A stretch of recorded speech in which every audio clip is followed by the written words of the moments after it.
এটা SM Maruti bank ফাউন্ডেশনে আপনি যখন রেজিস্ট্রেশন করছেন, এটা তার একটা মডিউল। এই মডিউলে এখানে আপনার থাকছে, যিনি আপনাকে এটা করার সময় খেয়াল করবেন, আমি সব বড় করে দেখিয়ে দিচ্ছি একটু। এখানে স্পন্সর আইডি আছে, তার নিচে আছে ইউজার নেম। ইউজার নেমে আপনার নিজের নাম গোটাটাই দেবেন, তাতে সুবিধে হবে। তারপরে আছে আপনার বাবার নাম, তারপরে আছে আপনার মোবাইল নাম্বার, মোবাইল নাম্বারের পরে ইমেল আইডি। এগুলো কিন্তু স্টার মার্ক করা আছে, মানে এগুলো ম্যান্ডেটরি, এগুলো লাগবেই। স্টেট, আপনি আপনার স্টেটটা সিলেক্ট করবেন, যে স্টেট থেকে আপনি বিলং করছেন। হতে পারে সবাই হয়তো দেখে নেবেন, এখানে স্টেট সিলেক্ট করার জন্য এরকম স্ক্রল আসবে, স্ক্রল থেকে দেখে আপনি করে নেবেন আপনার যে স্টেট আছে সেটাকে।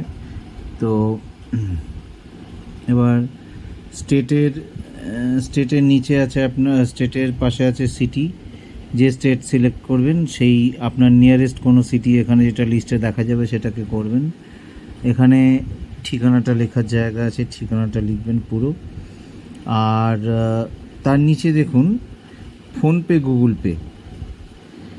আচ্ছা, এখানে একটা জিনিস বলে রাখি, মোবাইল নাম্বার যেটা হয় সেটা normally PhonePe Google pay number হয়, তো যার নয় তিনি পাল্টে দেবেন। এবং আপনাদের পাসওয়ার্ড এখানে তৈরি করার জায়গা আছে। এই রেজিস্ট্রেশনটার মূল যে কারণে দেখানো, এই যে পিন যেটা আমরা জয়েনিং করানোর সময় নিচ্ছি, সেই জয়েনিংটা করানোর যে পিনটা, সেই পিনটা কিনতে 220 টাকা করে লাগছে। মানে আপনি পিন দিয়ে পুরো যে জয়েনিং করছেন তার জন্য 220 টাকা লাগছে। আপনার কাছে যে ফিল্ডগুলো লাগবে সেগুলো আশা করি বুঝতে পেরেছেন, কোন কোন ফিল্ডগুলো এখানে লাগবে, কীভাবে এখানে দেখে নেবেন।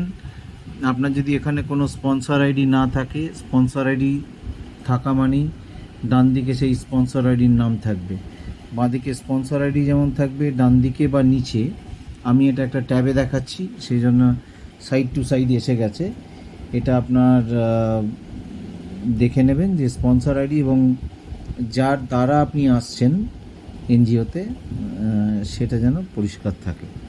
তাহলে এখানে সমস্ত ফিল আপ হয়ে যাওয়ার পর আপনারা যেটা করতে পারেন সেটা হচ্ছে যে এখানে আপনি রেজিস্ট্রেশন বাটনটা আছে, রেজিস্টার নাও, এটা প্রেস করলে পরে আপনার একটা স্ক্রিন আসবে। এই টোটাল রেজিস্ট্রেশনটার পর যে স্ক্রিনটা আসবে সেই স্ক্রিনটা কিন্তু মনে করে স্ক্রিনশট নিয়ে নেবেন বা অন্য কোনো মোবাইল দিয়ে ছবি তুলে নেবেন। এটা কেউ কখনো ভুলে যাবেন না, কারণ সেখানে আপনার ইউজার আইডি আর পাসওয়ার্ডটা থাকবে। আপনি যে ইউজার নেম যেটা লিখছেন এটা কিন্তু নয়, আপনার একটা ইউজার আইডি ক্রিয়েট হবে। উপরে যেমন দেখুন একটা স্পন্সর আইডি আছে, এরকম BH দিয়ে একটা নাম্বার ক্রিয়েট হবে।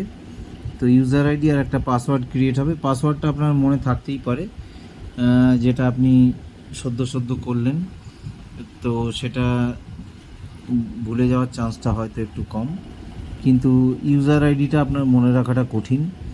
আর সর্বসাকুল্যে যিনি হয়তো কিছুদিন কাজ করছেন বা কোনো কারণে দেরি হচ্ছে, তার ক্ষেত্রে দুটো ভুলে যাওয়ার সম্ভাবনা অনেক বেশি, যার জন্য স্ক্রিনশটটা অবশ্যই রাখবেন। এটা খুব জরুরি দরকার ছিল শ্রী মারুতি ব্যাংক ফাউন্ডেশনে যোগদান করার। এটা প্রথম নিয়ম। লিঙ্কটা আপনারা পেয়ে যাবেন আপনাকে যিনি স্পন্সর করছেন তার কাছ থেকে। ধন্যবাদ, আজকে এই অবধি। পরবর্তী ভিডিওতে আবার কথা হচ্ছে।